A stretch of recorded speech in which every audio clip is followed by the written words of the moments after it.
Today we have none other than Mr. Lobo Tiggre, the independent speculator and absolute thought leader in the natural resources commodities space. It's an absolute honor to have you on. Thank you for being here. Well, thank you very much for the kind introduction. And we talked a little bit before we started this recording. I said that many people on our channel, they came here from maybe a perspective of Bitcoin, and then many have made quite a bit of money and come into the point where they want to diversify some of that. And what maybe lies the closest is really commodities like gold and so on. And you said something then that I thought was very interesting. Well, sure. Just to share, I think it's an almost tragic turn of events for Bitcoin hodlers and gold bugs to turn on each other. All the anger and hate, and it's understandable. It's very human.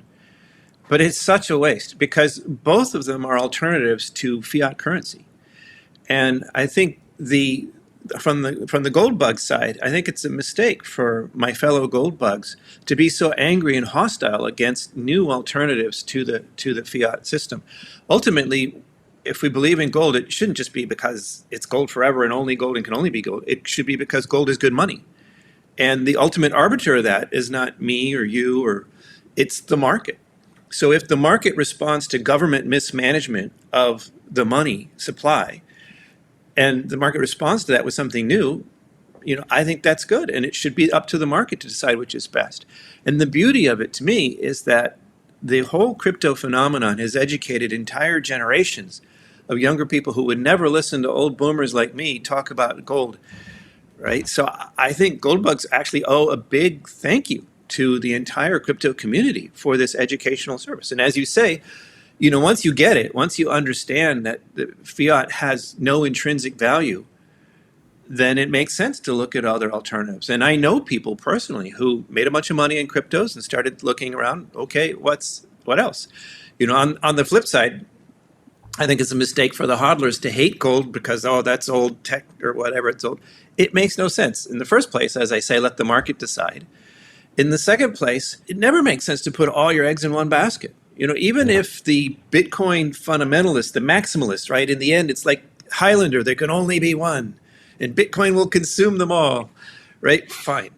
That's decades down the road when that happens. Meanwhile, if your purpose is to make money and you've got gold near all-time highs, you can't ignore that. If you want to make money, then make money. If you want to be religious about the ultimate future of Bitcoin, decades down the road, that's a very different business proposition. Absolutely. Even though gold and Bitcoin are also positively correlated, the correlation between, say, some other crypto and uranium or even crypto and gold is less than between different cryptos. There's really no way otherwise to diversify your portfolio if you stay within crypto only. Of course, Mark and I here, we have been very positive to the outlook of both uranium and gold on this channel. So, of course, I'm very, very curious to hear your thoughts. Well, people call them the two yellow metals, but it's actually not true. What makes uranium yellow, it's actually a gray, dull metal as a pure metallic metal.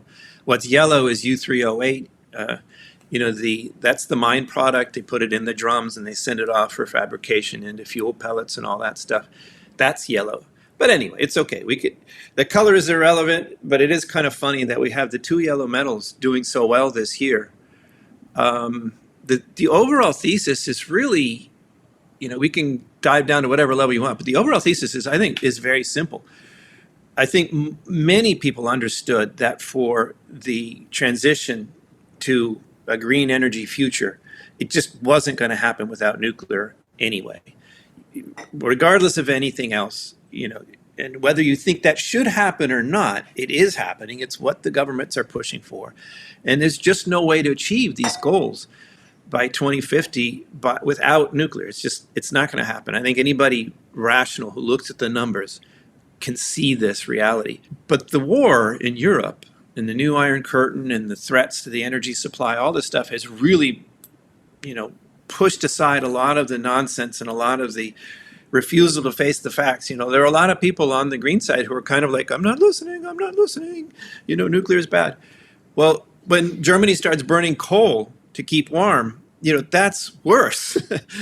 and people, Yeah. even Greta Thunberg, right, said that nuclear should continue functioning in Germany because coal was worse, and she's right on that, right? Yeah. So the broad thesis is this really is an idea whose time has come, and the thing of beauty for the resource investor is that the whole industry, the mining industry, has been in liquidation for many years because the price has been lower than what it costs on average to produce uranium. So you've got this structural issue with supply, which is less than demand, that was obfuscated by Fukushima and all these things we can talk about if you like. But that's on the one hand, you've got this structural supply constraint, and then you've got an idea whose time has come, and you've got even the U.S. building new nuclear power plants, and even Europe, except for Germany, making a U-turn and going nuclear. I mean, if you count the very practically minded Eastern Europeans, there are dozens of new reactors that are now being pushed ahead. And never mind the BRICS countries, which were never so silly as to be, overly religious about the anti-nuclear sentiment. They were very practical all along, and they have scores of plants coming online. So it's really a confluence of crisis and opportunity coming together, which makes for, I think, an extremely solid bull case for uranium going forward. In this case, Lobo, how do you speculate in, let's say, the uranium space, same for gold, silver, other commodities? I mean, what are some of the general rules or guidelines? Well, it's a very broad question. I mean, and maybe it's actually worth starting there because one size doesn't fit all. And I don't just mean the expert pro trader versus the neophyte, but different people have different investment goals. If you're an older person on fixed income, you really probably don't want to be swinging for the bleachers on these junior exploration companies, that can go 10x or 20x. And by the way, for the Bitcoin crowd, a 2017 style spike in Bitcoin prices may be a once in a lifetime opportunity. But in the mining space, there are several 10 baggers in the space every year when somebody makes a valuable discovery. And occasionally it's something that's just so phenomenal that you can get a 50 or 100 bagger. It's not a once in a lifetime thing. It's sort of a once in a cycle, maybe once or twice in a cycle thing. So that's another reason to diversify here. Sorry for the digression. It's a very good point because it's something that we have brought up also, because the trading methodology that we have discovered works very well in the crypto space is trend following approach, because when something really picks up, it can go insane multiples. It can go the 100x. Yes. And it can go in the 99% down also. So it can go in both directions. But it is very large moves, and then I get it, and I think this is good news for anybody who's come along late to the crypto scenario and thinks they missed it. Well, there's another area that, if not, you can't predict which company's going to do it or exactly when it's going to happen, but predictably, it happens regularly in the mining space that a brand new, huge discovery sends the stock through the roof. That does happen. Often enough to be interesting. But anyway, to the question of how to start, like I'm saying, if you're on fixed income, you probably don't want the high risk juniors. If you're 19, got no kids, got some extra cash, and you're looking to swing for the bleachers, you probably don't want the biggest, stodgiest, slowest moving, dividend payers. You want something exciting that has, discovery potential, or they're building their first mine or something like that. The first starting point is really to look yourself in the mirror. Ask yourself what your investment goals are. What is your risk tolerance? Because there's a lot of risk in this, and you have to understand and look at, what's the balance of risk here that I'm interested in. I can't tell you, I have my favorite commodities, and I can tell you which ones they are, but you need to have your own conviction. If you're, not persuaded that gold, that's 1.0 and gold 2.0 is going to take over and gold's just going away, fine. But on the other hand, you've got, this electrification of the world, and copper is absolutely essential to that, maybe lithium too, other things going forward. I'm actually much more firm in my conviction about copper than lithium. But if you buy that and you don't buy the gold, that matters. So which commodity you need to choose, and you need to understand it. My rule of thumb for this is, whatever your speculative thesis is, you need to understand it well enough that you can explain it to your wife or husband or neighbor over the fence. If you can't explain it to somebody, then you don't understand it well enough to have conviction and to stay the volatility. This is really, really important because nothing is perfect, right? Nothing goes in a straight line. Even when you have something on its way to a huge, fantastic success, you've seen this in cryptos, right? You understand volatility. You need to believe in what you're doing well enough to be able to see a 30 or 50% retreat as a buying opportunity instead of a panic sell. If you don't have that conviction, you will buy high and sell low, and that's bad. Absolutely. Right? So, which are your favorite commodities? You said your favorite commodities. Well, right now, I do think that the world is going into a deepening economic recession. I think I'm quite convinced of this. The writing's on the wall, and I think the labor hoarding in the U.S. has masked the recession there. But just leading indicators, many things, price of gold itself, other things. So therefore, any industrial minerals, it's just not the time. When the recession deniers give up the ghost, and finally people are like, "Oh gosh, we have a recession," right? The Fed broke something else. At that point, your copper and your oil, even if China's reopening, even if more people are traveling in the summer, when people realize, "Oh my gosh, we have a recession," history says that the data says that industrial commodities get whacked hard. So I love copper like for decades going forward, and I'm actually quite convinced that the oil space, because it's so politically incorrect and because it's been starved of capital, that's actually going to make oil prices go up. Before people stop burning oil in their cars, and the price of oil is going to go much higher because of what's happening politically. So I love these things, but I wouldn't buy either of them in front of a deepening recession. It just, history tells us that they will get whacked. And saying, "Oh, well, this is below the cost of production," that's no help. When traders are just panicking and saying, "Oh, we got to sell," a commodity can easily drop way below the cost of production and stay there far longer than you think. So basically, no industrial minerals, the one exception being uranium, because it's lots of reasons, but on this particular aspect, the key thing is that it's baseload power. You might decide not to fly and go somewhere on holiday if you have a recession, but you still want the lights to come on in your home, or certainly in your hospitals and airports and things, right? Yeah. And nuclear power is baseload power. It's not optional. It's not discretionary. It's what keeps the lights on. So I think it's fairly recession resistant. And at the same time, the governments are doubling down, recession or no recession. The governments are doubling down on the green agenda. And the war has made this urgent, like not someday, not some when, but now. Yeah. And I think that supports uranium. So it's the only exception to, the broader world of industrial minerals is uranium. And then there's gold and silver, which are not industrial. They're monetary metals. And that's not a surprise to anybody. But let me just say there's an important distinction between monetary metals and expensive metals, or sometimes people use the term precious metals, and they'll include platinum, palladium, and rhodium and other things in there. But, I couldn't tell you a bar of palladium versus a bar of rhodium, and I don't think anybody else could either without testing it, unless they're a super duper expert in those particular metals. They're not monetary. They've never circulated. Even platinum, Paul Krugman notwithstanding, is not a monetary metal. It's never circulated.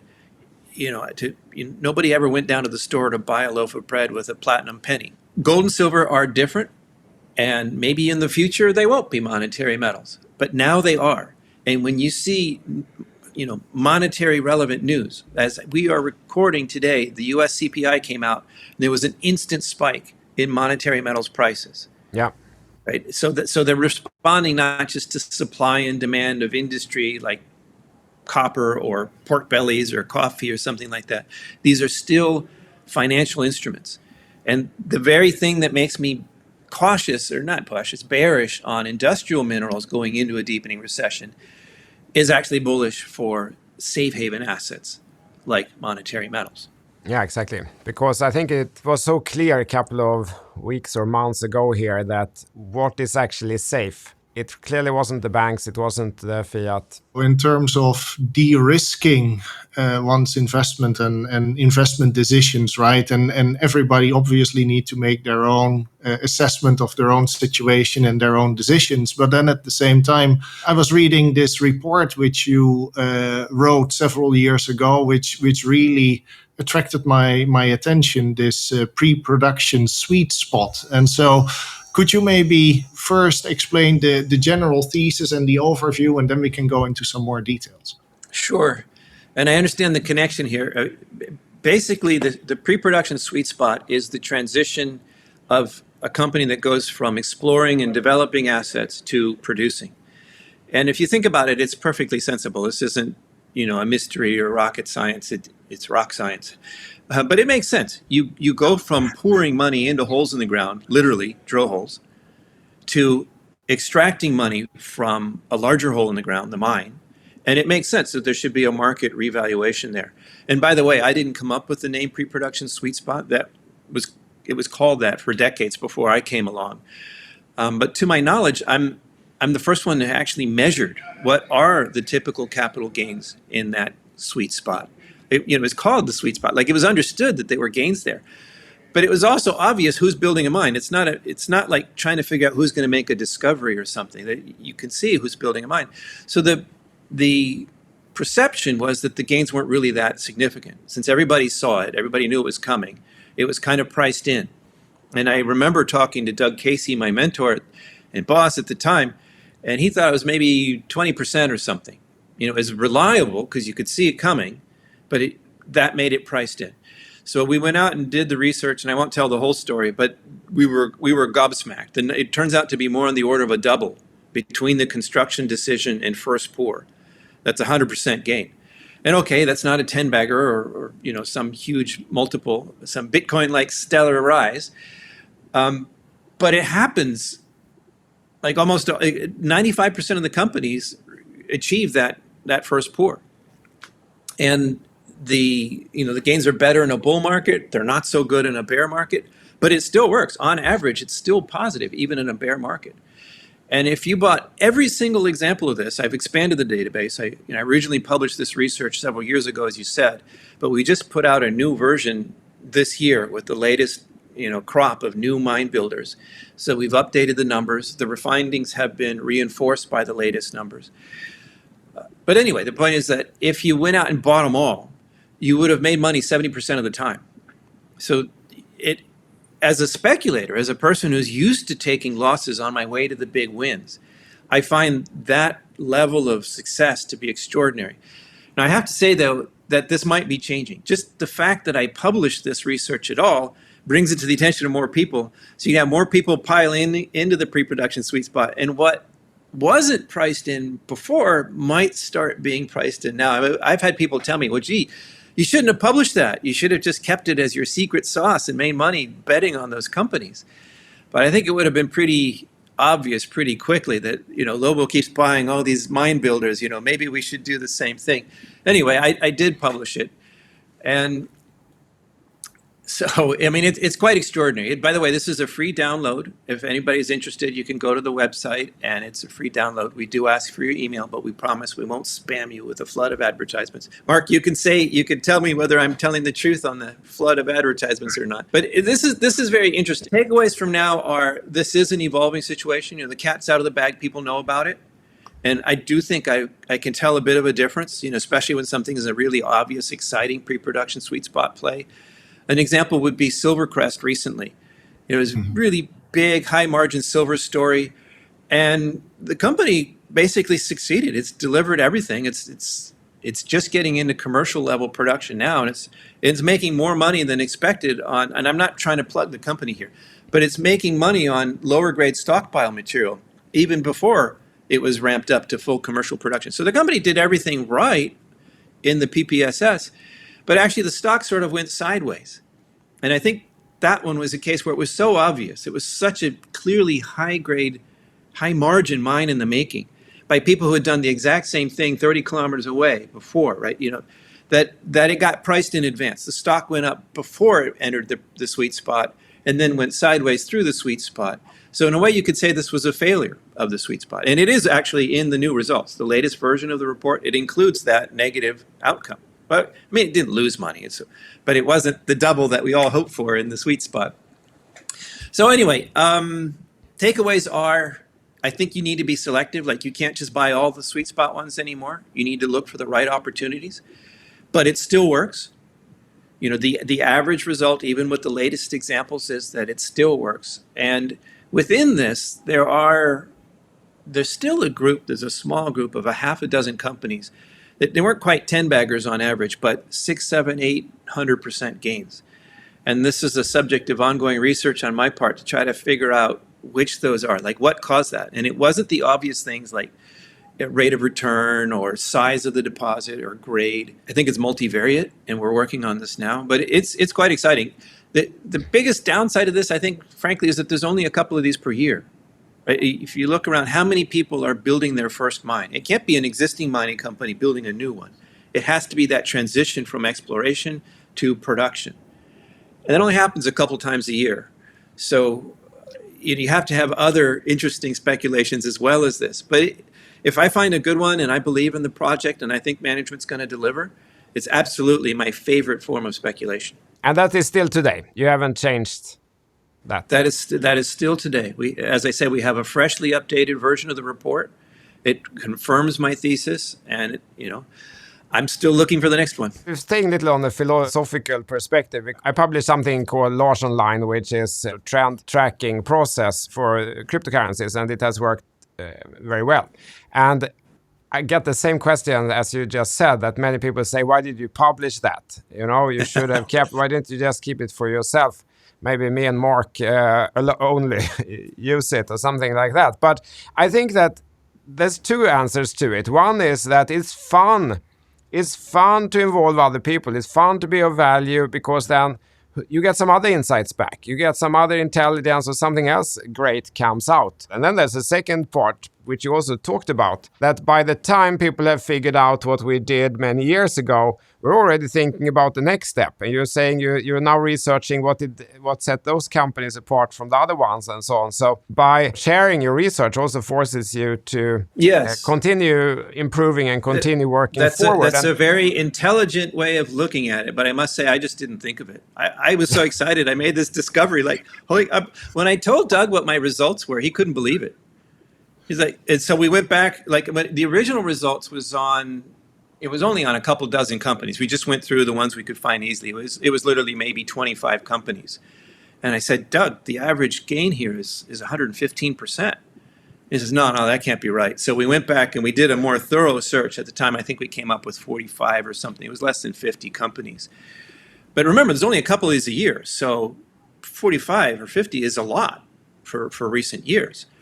I don't know what the entire population is. The current database is 124, and it covers the last 30 years. And if there's only a couple built every year, I don't know that we've got them all, but that's most. It's not like a tiny sampling that's statistically significant for a larger universe. That is most of the actual universe. So these numbers are very solid.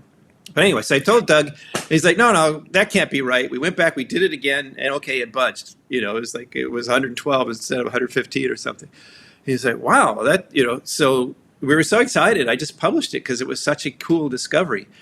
And then the next thing is sort of the scientific process here.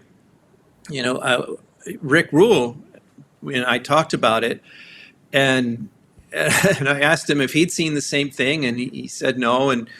But he took the idea and he took it to his bright boys in the back room there to do all their research and stuff like that. And a couple of weeks later, he came back to me and he said, well, we could find no flaw. And coming from Rick Rule, that was like the pinnacle of compliments. He doesn't go around complimenting newsletter writers left and right like that. And he's told me that he thinks that's the best thing I've ever done in my career so far. And it was right there lying in plain sight, but nobody had ever bothered measuring it before. So there's also that. If you publish something extraordinary, then it's good for people to challenge it and push back. And to this day, I've never had anybody say, no, that's BS, you're wrong, and here's why. Did this also Maybe encouraging that? to clarify in this case, Lobo, like this pre-production sweet spot, is this only applicable? And you mentioned Silvercrest on silver and gold producing companies or pre-producers ultimately, or does this apply essentially also to copper, uranium, or any type of commodity? The answer is yes, but with cautionary notes. It's quite rare that a junior will build a copper mine. Most of the copper mines that matter, they're great, big, multi-billion-dollar affairs. And the junior exploration company that makes the discovery usually gets taken over by the larger company, and they build it. So there just aren't as many. I don't have the current number off the top of my head, but the last time I looked, there were something like 15 copper primary points in the database. And drawing conclusions from just 15 companies, that's pretty iffy. There were, but it does seem to apply. What I can say is even with those 15 companies, there was still a significant increase. And it's your smaller miners are going to be the ones that end up doing that. So but we saw the same thing definitely in silver. Silver and gold, they're almost fungible. They're both the monetary metals. It's the same as far as we can tell for silver and gold. And many mines, of course, produce both. It held for copper, and it held for uranium as well. And I didn't bother with, titanium mines or something. There just aren't enough of them to really to mess with. And so in theory, it makes sense, right? You go from spending money to making money. There should be a market revalue. In practice, it's hard to get enough data on other metals. And also in practice, because of the concentrated value of gold and silver, it's easier for a smaller, junior company to make that transition from exploration to production on those metals than it is on your big bulk tonnage industrial metals. Then a second question, which I have now with gold and silver. I mean, gold in many currencies is at all-time highs almost, and in some cases has breached it. US dollar, it has been touching the resistance of the all-time high. What is the impact of gold and silver prices at these levels for these companies in the pre-production sweet spot? Does this have an extra impact, tailwind, or doesn't it matter?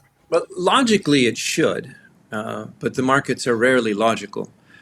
And one of the things that we've seen, and perhaps one of the reasons why recent PPSS plays like Silvercrest underperformed, was we had all this big inflation hit at the same time. You had a lot of companies with CapEx blowouts. And Silvercrest, like I said, they actually, they delivered the mine.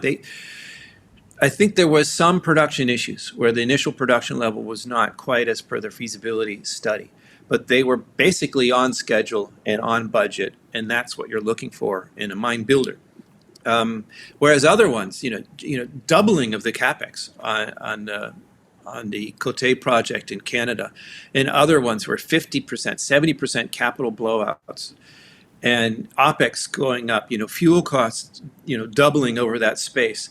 And so there are questions. Logically, it makes sense for this to, have questions. Is this going to be as high margin as we thought it would be? But my experience tells me that particularly in the mining space, maybe the big funds and institutions will weigh things that logically, but the average investor doesn't. They just see the headlines. Oh, gold's up. Maybe I should buy some gold stocks. Because like if you're a junior explorer, you have no gold.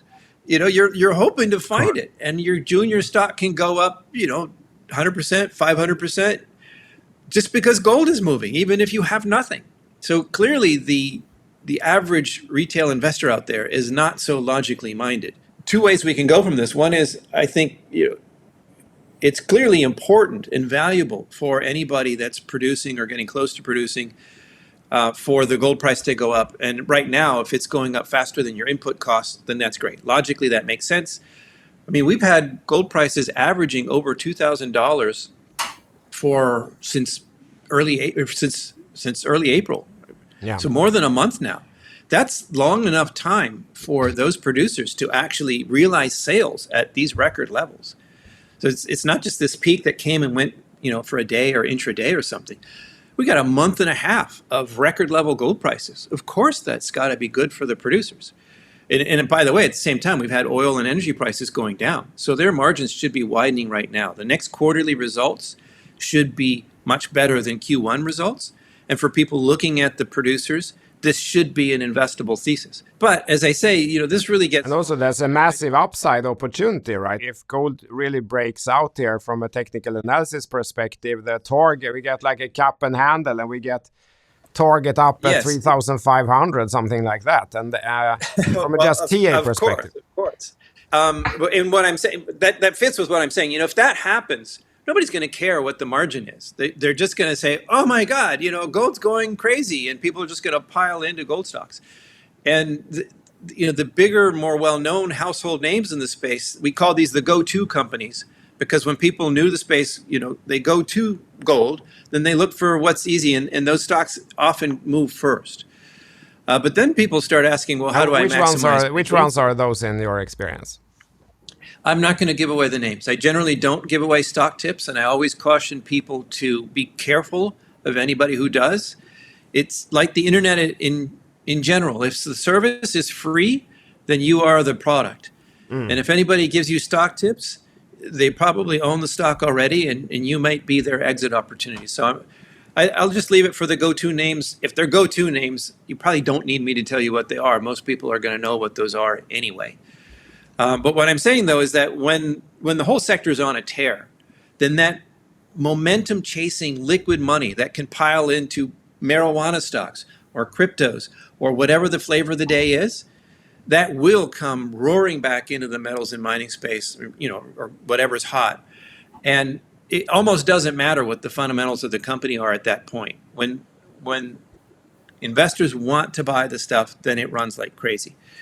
But the dark side of that is you could actually have the opposite happen. If people get fearful, if gold drops from 2000 back to 1900, objectively, those companies are fine.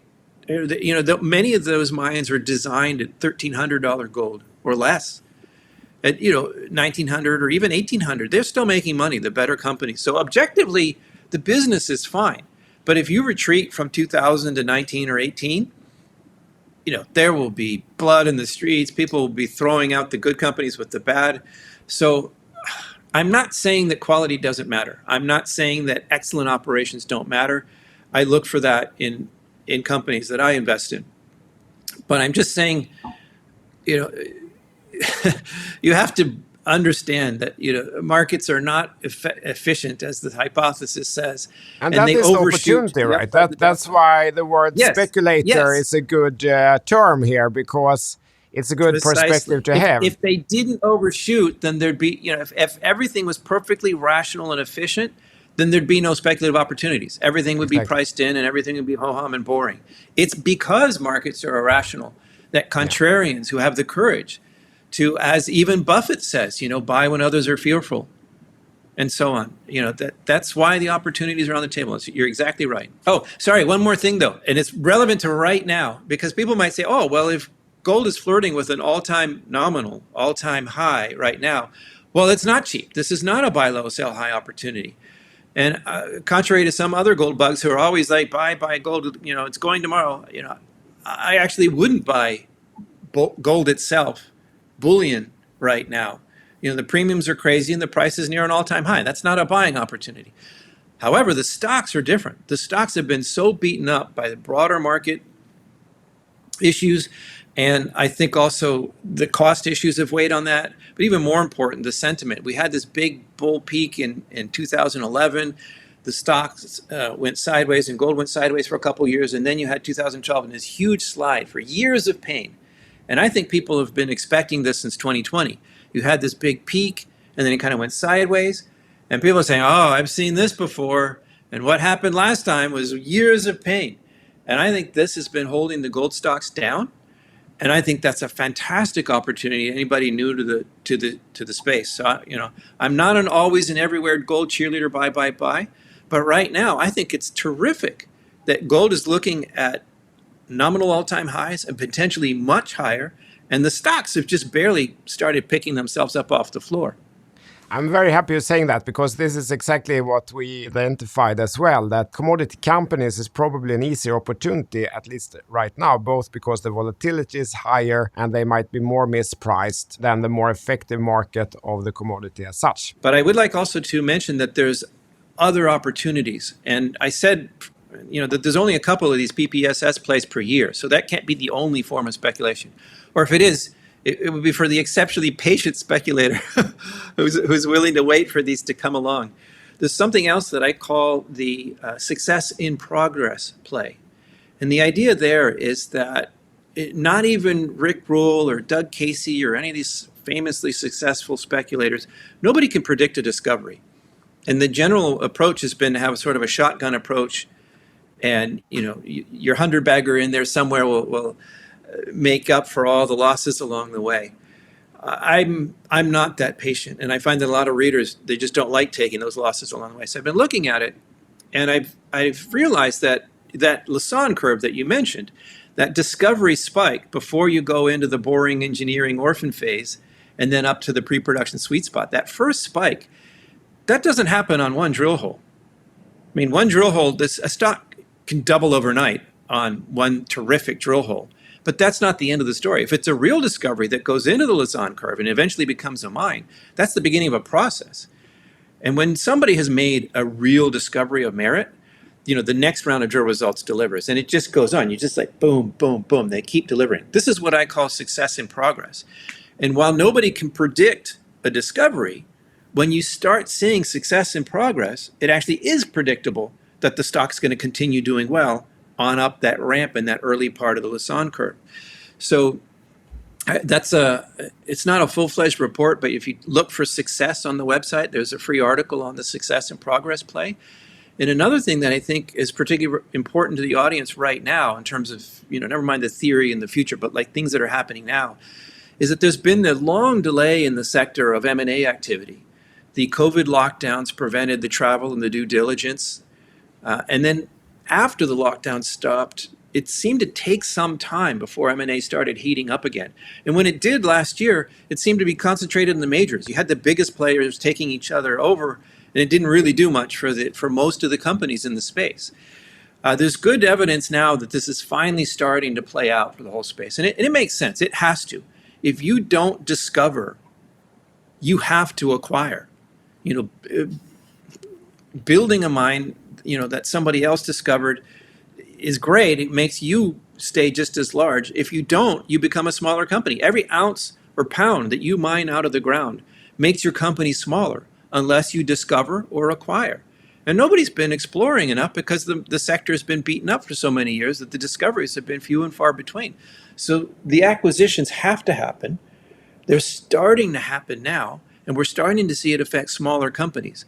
Sabina was taken over, and Fortuna Silver's taking another Africa play. Tesser Resources recently. Less recently, Alexco was taken over. I mean, we're starting to see it happen in smaller companies. And I think this is awesome because for the speculator looking at a hockey stick stock chart, a takeover is one of the ideal exit strategies. It provides liquidity. The buying company might just buy all your stock, or you might get cash and shares. You might get shares. Sometimes there are non-core assets that get spun out into a new company. The buyer, all they care about is the big gold or copper discovery or whatever. The other assets get spun out into a new company. You get that dividended for free. So you get cash and free shares in a new company. So it's a terrific thing when it happens. And if you search for takeover on our website, you can see various free articles on this too. But I think it's something that's quite interesting right now. It's a reason to get into this space for people who haven't considered it before. That's a very good aspect. And I also want to reflect a little bit on what you said there about success in progress, that if one drill hole is successful, there will probably come more. Because this has been a little bit our trend. Sorry, let me jump in. It's not one drill hole. But there have been numerous counts of times where somebody made a fantastic hole and they stepped out sideways and there was nothing there. So to qualify success in progress, it's not the first drill hole. I need at least 2 different press releases. But it's not and 3 is better. But it's not the number of press releases, it's the number of drill holes that confirm the discovery. Like if you have a fantastic drill hole here, 150 meters of 2 grams per ton or something like that. And then you step out 100 meters to the side and you get something very similar. And you do maybe one more and you get something. Well, that's clearly success in progress. An example of this would be Rupert Resources. That's very good. Well, I'm not pushing that stock, but just as an example.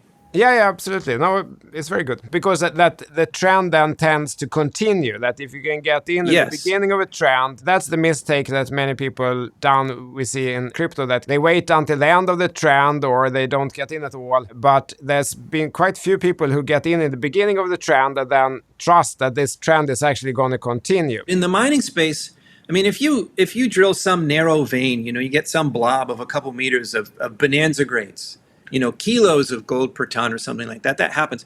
But that can be a freak. That can be just one little blowout blob, and then the rest of the vein just averages nothing or very little compared to that.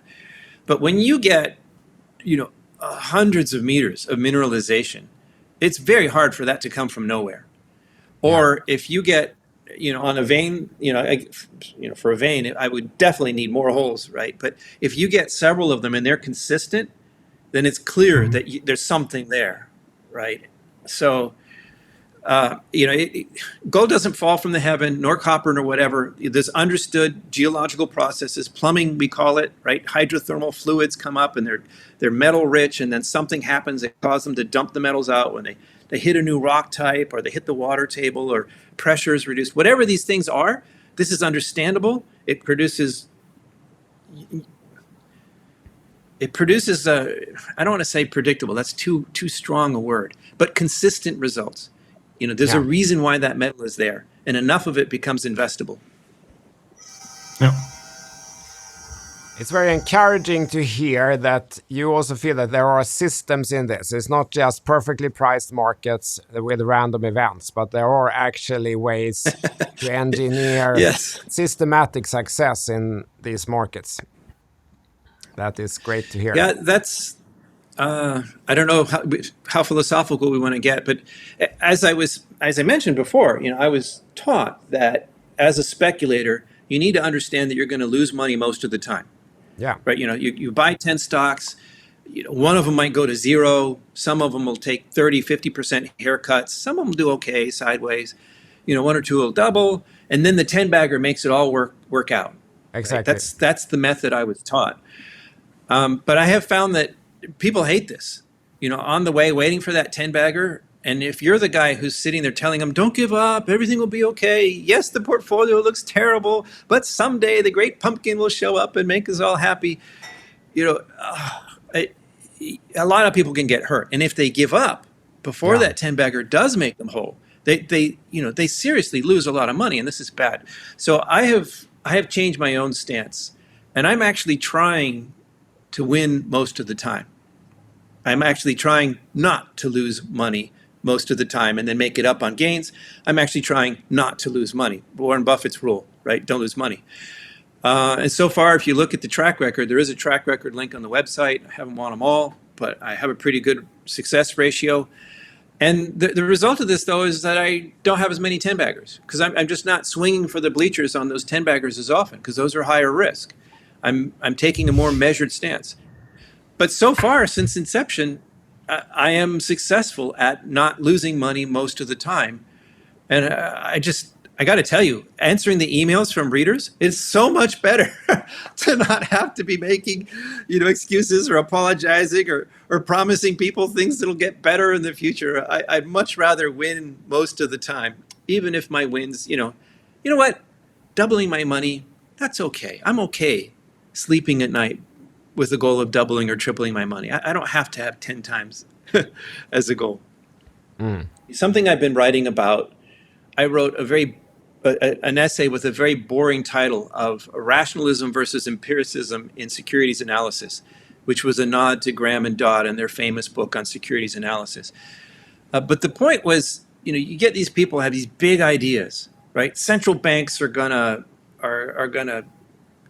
confiscate gold, or central banks are going to release gold-backed currencies, or the BRICS countries are going to release a gold-backed currency, or whatever. There's these big ideas out there, and they might even be true, but they don't tell you why you should buy X, Y, or Z stock today. And this is a pet peeve of mine. One of our writers on the team, he wrote something more recently. The title was, I don't remember the title off the top, but same idea, but his was a much more popular article about, economists making mistakes. So they're always making mistakes, and why. And this is it. You have this big idea about inflation or deflation. There's one gold bug I know out there who's been predicting deflation for 20 years, and we're still waiting for it, right? Or my dear mentor, Doug Casey, has been saying that we're going to exit the eye of the storm that started in 2008 for, what's that, 15 years now? So I'm not saying that big ideas are unimportant. It is important to have a context, an understanding of the world and the economy, and why we're doing what we're doing. The bottom line is step down. It's good to have the theories, but to make an investment decision, to put money into the market today, you need to look at a trend that's happening now. To quote Rick Roll, don't confuse the inevitable with the imminent. And then my addition to that is forget about inevitable or imminent. I want happening now. And what we've discussed in this conversation has been what I see happening now. A year from now, we'll probably be talking copper, lithium, who knows what else. But right now, don't forget. Set aside, remember the big ideas, and focus on what is an investable trend happening now. That would be my final thought to share. In technology, it's proven that it's very difficult to predict the future, but it's quite easy to react when something actually happens and try to get in the beginning of a trend. How do you see predicting what's going to happen versus trying to react fast to something that actually happens in the commodity companies or commodity sector? Well, actually, let me talk technology for a second. And I'm not, a programmer or a technology guru. But suppose one had seen the impact that ChatGPT had and decided to buy all stocks that had anything to do with AI. And then over the next month, you would have done really well. I didn't do this. I'm not trying to claim credit for this idea. Now, my problem with this, though, is suppose the whole thing fizzled. Suppose you were excited by ChatGPT, but the market yawned and it didn't happen. So this is difficult for me. I can see, though, that when something becomes flavor of the day, this is actually an investable takeaway. We call it flavor of the day. It's almost never a day. In mining, it's usually a flavor of the day actually usually lasts a year or two. In technology, flavor of the day, I think, can last a month or two or something.